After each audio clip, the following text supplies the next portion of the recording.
So yes, welcome. My name is René. Michael introduced me. I'm the user assistance developer for CAP. The outside world maybe calls my role technical writer. At SAP and other companies, it's user assistance, and I think it's a good description. Yeah, I'm very happy to have the opportunity here to present our documentation on a tech conference, on a developer conference, and to see that the room is not as crowded as Wouter's last presentation, but at least there's interest. I'm very happy to see that. Yeah, Capire was the first thing today mentioned in the keynote by Daniel. That is not a mistake. It's very important inside CAP to have proper documentation. It's a very big focus to have it. And yeah, and today, or yesterday, actually, we pressed the button and open sourced our documentation. And that is the reasoning why I'm standing here. I want to walk you through that and show you the setup. Hi, Daniel.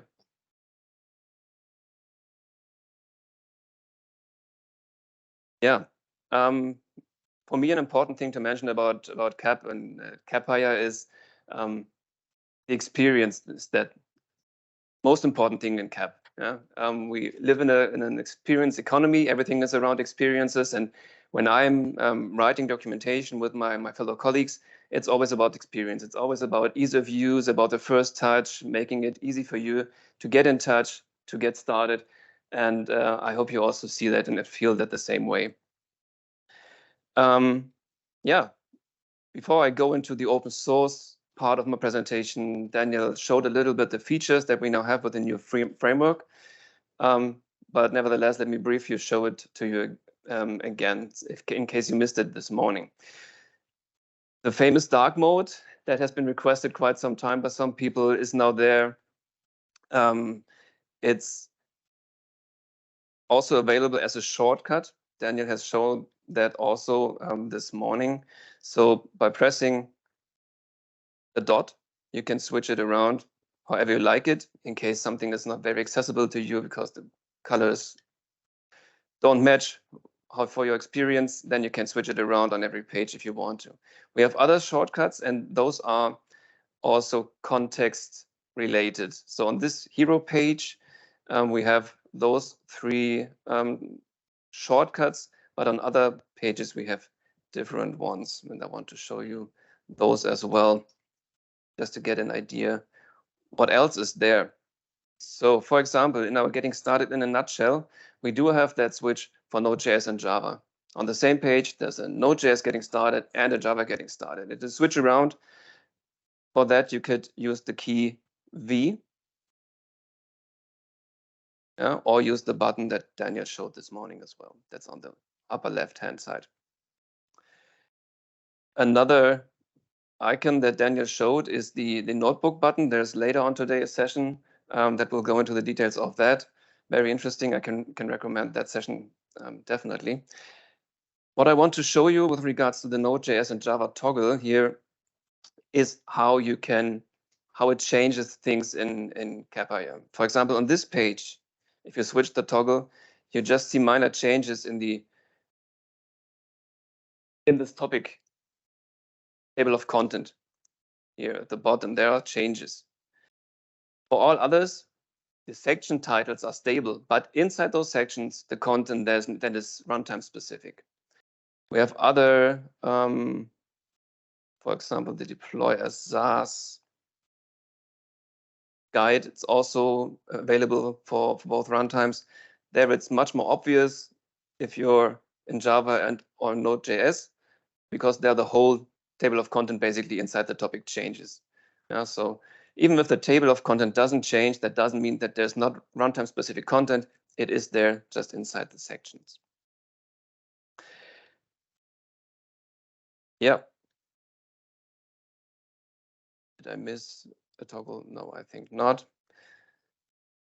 The next thing is that we, with our major release now, also worked on improving things. Daniel mentioned it. We have improved our guides. We have improved the reference documentation. And one guide I wanted to point out is the domain modeling guide that has been rewritten.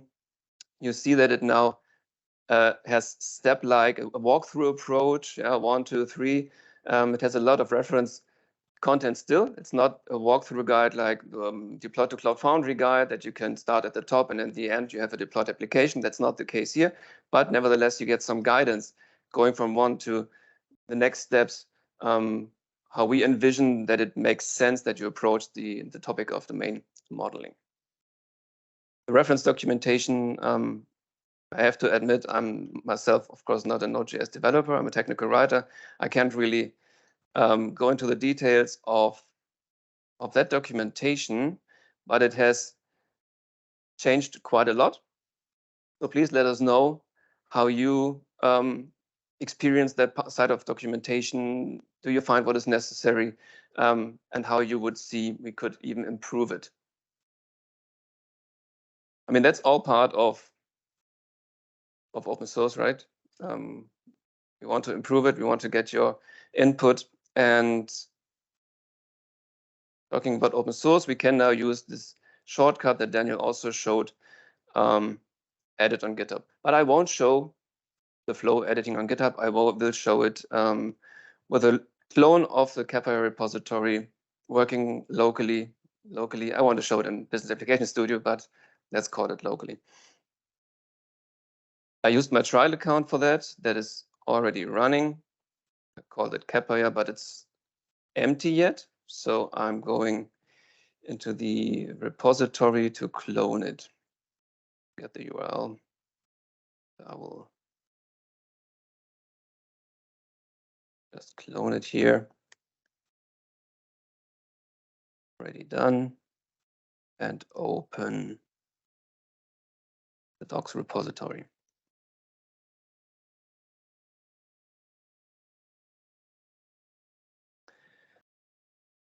So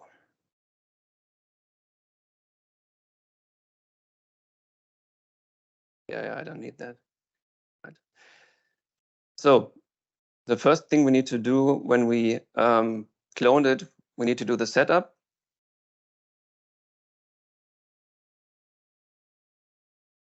And afterwards, we can just fire up a dev server and start Capire locally.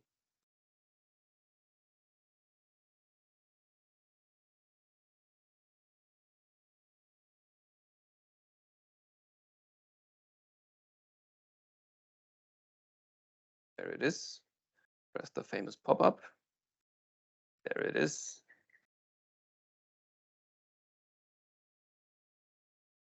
And there you go. There's your local version of Capire. Now let's add a file. Let's add a Capire open source get started file. Capire-openmd in the getting started section. That's our first contribution to the open source world. And we want to include some text. I prepared that. Let me save that and switch over there.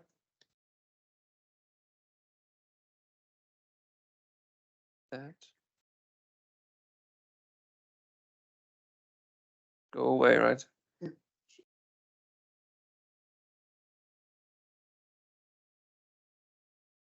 Okay, then we skip one thing. I mean, now you see it's not yet in the table of content, our Capire open file. You could now use the file name Capire-open appended to the URL, and then you could find that page. But as we can't access it, we will add it to the file. To add it to the menu, we will just open the menu MD file and add it.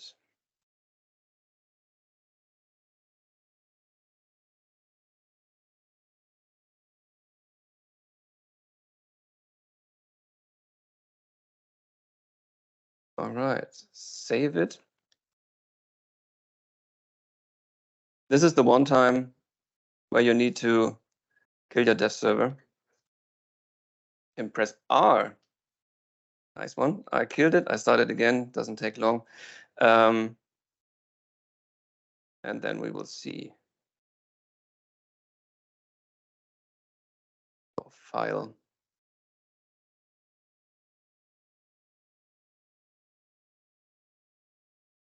Get started with Capire. So Capire is open source. We added our first page. We now skip the first part, add it to the menu, and add a table of content. This is the syntax here.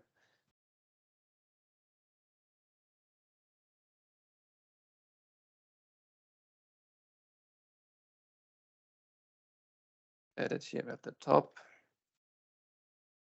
Save it. It's already there.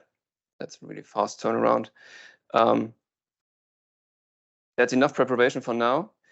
What I want to show you is now some specific syntax. Daniel showed this morning that we have less voodoo in our Markdown, but WordPress has some specialties that you, of course, can find also in their documentation. But I want to show it to you, some things that you might need right away.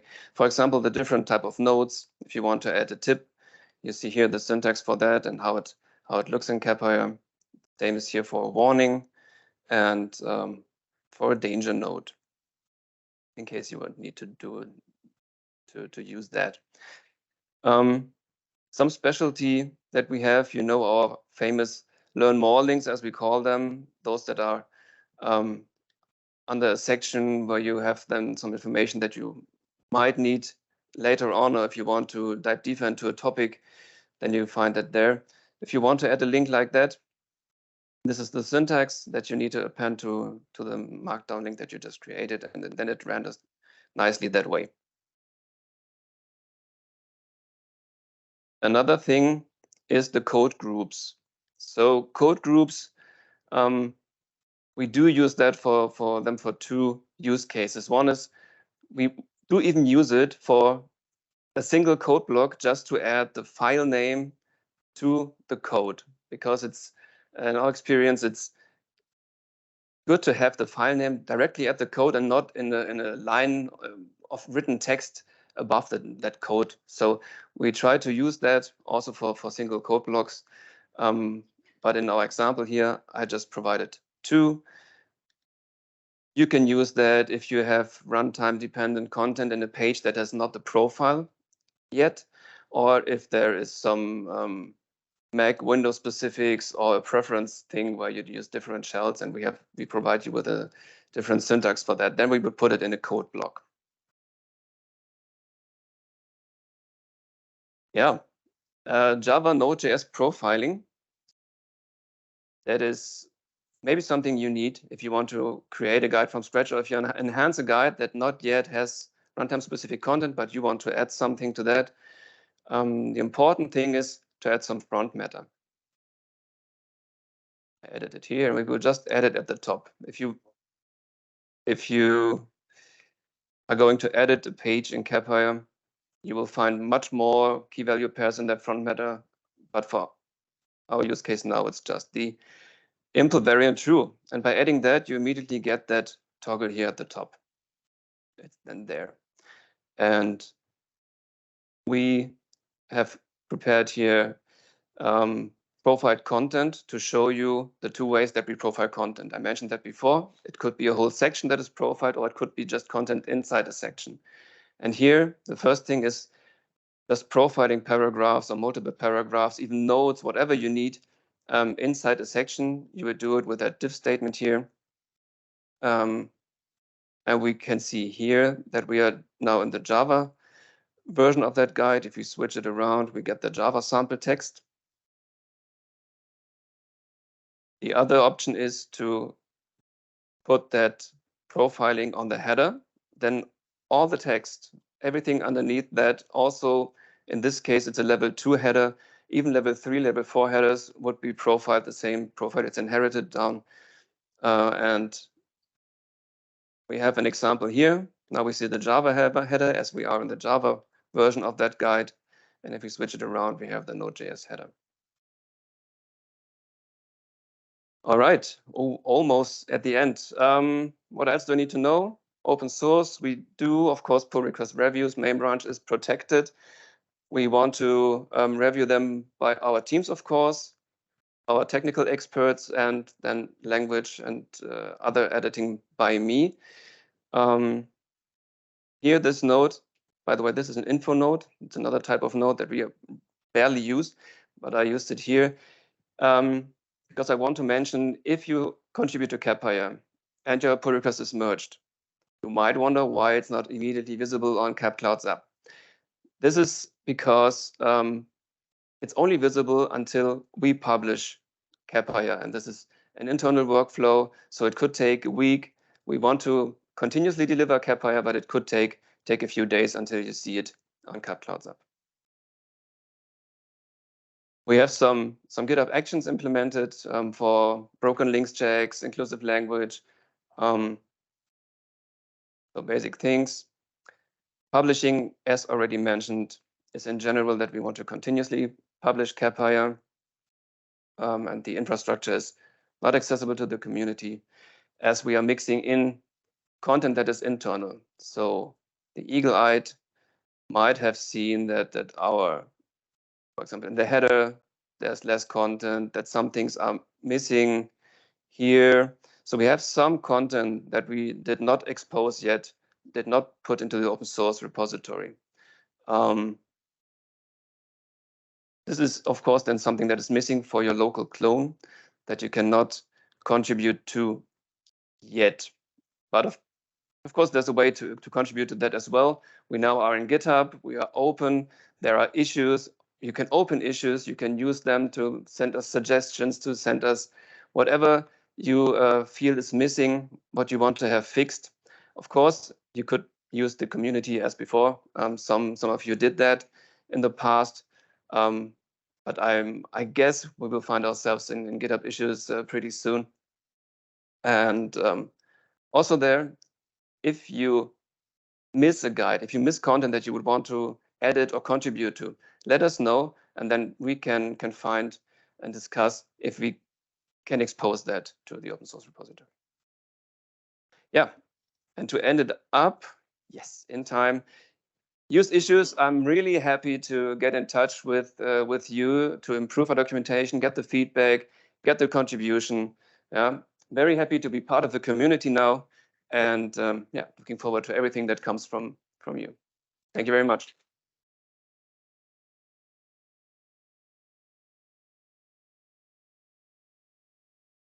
So, any questions in the room?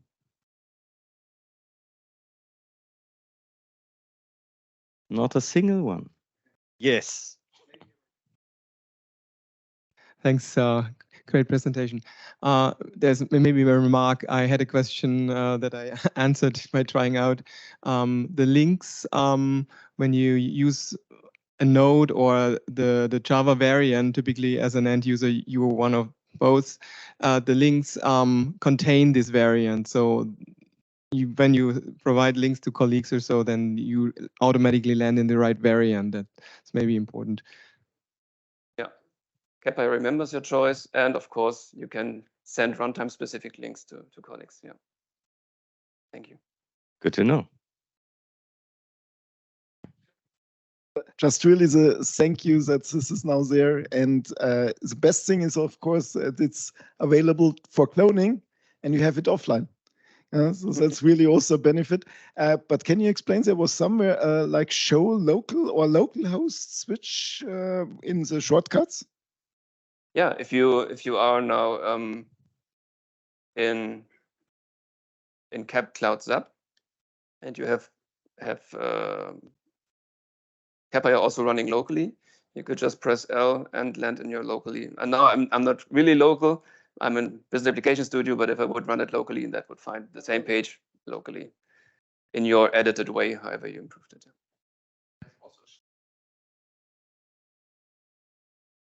Yeah, so we even took that further. There's also now a shortcut where you can open that page in VS Code directly. So it opens the very same page with a file path in VS Code so that you can directly start editing if you want to.